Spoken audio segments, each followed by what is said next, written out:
North Penn High School, home of the Knights, and this weekend's game between Lansdale Catholic and North Penn. Welcome to In the Huddle.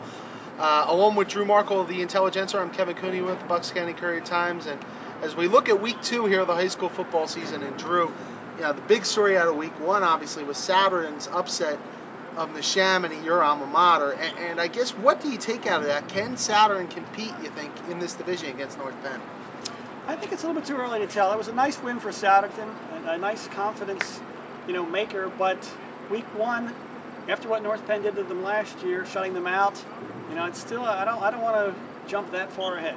I think the one thing though, in my mind, when you look at Neshaminy's offensive and defensive lines were so touted, had such a huge advantage, and Saturn was able to find a way to get the ball down the field and to stop Neshaminy's offense from really taking big chunks of yardage. I mean, Neshaminy would run off 5-6 yards, but they would not go 20-25 yards like you kind of expected. So I'm thinking that Saturn's speed is going to be something that gives a lot of teams problems coming down as the season goes along. Oh, absolutely. I agree with you. That's why North Penn and Dick Beck loves speed over almost anything.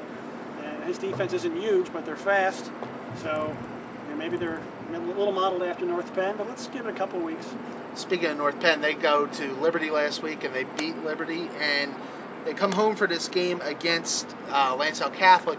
And when you look at it, North Penn now has this game against Lansdale Catholic right in the middle of a game against St. Joe Prep next week, Liberty last week.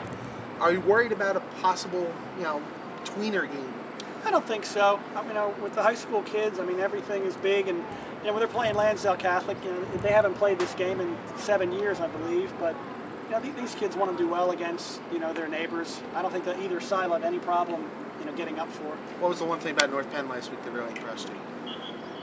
Well, it's hard to pinpoint just one thing. The kicking game, Brandon McManus is just phenomenal. Their defense, they stopped a very good quarterback and the Gonzalez kid from Liberty. The secondary, I'd say, might have been the top thing. And they're renewing this rivalry against LC. LC coming off a big win last week over Downingtown. Who has more to gain and more to lose out of this game, really? I think North Penn has more to lose. Being a smaller school, and the perception is that LC is, it's a smaller school, and can they beat the Giants? And it's probably a bigger win if LC beats North Penn than if North Penn beats LC, because North Penn probably has some bigger fish to fry. When you look down the other big game last week, as it turned out, one of the most exciting games was Pembridge and Archbishop Wood going 3 overtimes. Pembridge goes and gets the win. Randy Cuthbert goes for 2 at the end there. I know you like that type of aggressiveness out of a coach. What does that do to that Pembridge program to be able to win a game like that? They needed a win. After last year's season, there were very few wins last season for the Rams, and sometimes you tell your kids, let's go for the win. If they don't get the win there, you know which way your season goes. But now he's got a bunch of young kids, and he needed to instill a little bit of confidence in them. And one way to do that is to say, let's try and win it here. And if you look at it, they'll gain a lot of power points probably out of that, because Archbishop Wood is probably going to have a pretty good year within that AAA conference in the Catholic League. I think really that's a good win for Pembridge going forward. It'll be interesting to see what kind of a team they develop into. Everybody kind of thought that they would struggle a lot in this new division. Now you may see them as a 6-win team as things go along. Speaking of struggling, Pennsbury last week, everybody thought they would rip apart Archbishop Ryan. It took really a last-second miracle. Brandon Pepper, a 19-yard run, a little bit of controversy. And I know the Archbishop Ryan coaches were very upset about the way the game ended. Apparently some clock issues at the end. And my question, the one theory I'm floating out there, Drew, is the clock should not be in the hands of home team personnel.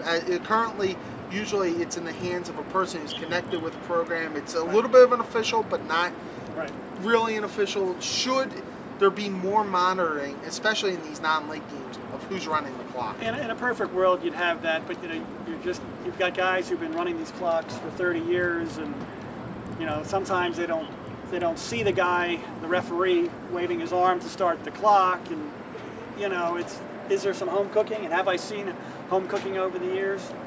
Absolutely. But to bring in another person, I don't see the added expense. I don't see that happening. So you just have to kind of live with what you get. All right, time to look at our games of the week. And Drew, what game are you looking forward to the most this week? Well, besides one we talked about with North Penn and Lansdale Catholic right here at Crawford Stadium, the Neshaminy-Hatboro game is interesting. You have two teams who thought they were going to win last week. Hatboro loses to Frankfurt, and then Neshaminy loses to Souderton. So now you don't want to go 0-2. 0-2 is a bad thing, confidence-wise, PowerPoint-wise, you name it. So, I don't necessarily want to call it a must-win for both sides, but again, these teams need to prove something.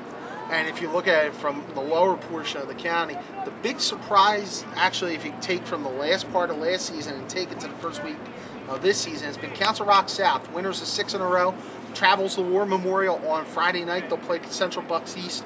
What I want to see is if South keeps this momentum going, how long they can keep this momentum going. Vince Bedison has had the program going for a few years here, have been up and down. If they keep this momentum going, can win at War Memorial, it'll be really interesting to see how well that team can, how far that team could go in that conference. Remember, that third spot behind Pennsbury and Neshaminy has been up for grabs pretty much. Well, thank you for joining us on this edition of In the Huddle. We're going to come back, though, for some of you, and we'll talk to Kyle Berger from WMPV Radio about this North Penn Lansdale Catholic game, probe it a little deeper, and see what happens with the rest of the Bucksmont football region. Again, for Drew Markol, I'm Kevin Cooney. Thanks for joining us. Hope to see you on the other half. Kyle, when you look at it, you saw North Penn last week. You saw Lansdale Catholic. What do you see out of this game? Well, Kevin, I had an opportunity to call the North Penn Liberty game, and I also went to see Lansdale Catholic play at Wissahickon High School against Downingtown East, and I was impressed a lot by both teams. North Penn just put a whooping on Liberty in the first half. They're up 20-0 at halftime before they just kind of hung on to defeat Liberty by a score of 23-15. As we heard Drew mention earlier, the kicking of Brandon McManus was second to none.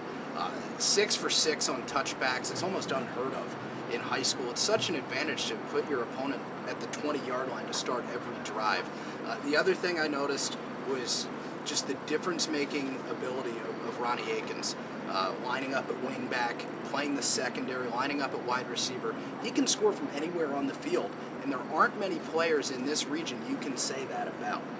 As far as Lansdale Catholic, their defense was just smothering against Downingtown East, a team that's made the playoffs and gone deep the last couple of years.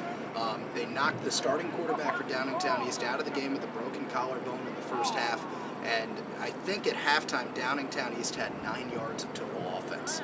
John Howell, who you may remember was a 2,000-plus yard running back from last year, he's made the switch to quarterback this season, and he's kind of a two-way threat quarterback, running more so than passing. And in fact, when we talked to him after the game last Saturday, he graded himself out at a C for running the ball and an F for passing the ball. So obviously there's room for improvement for the Crusaders, but this is going to be one heck of a game on Friday night.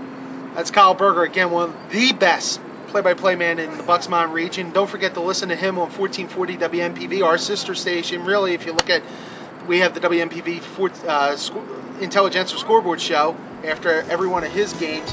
And make sure you tune in to WMPV1440.com to listen to that. Kyle Berger, I'm Kevin Cooney. Thanks for joining us. Take care.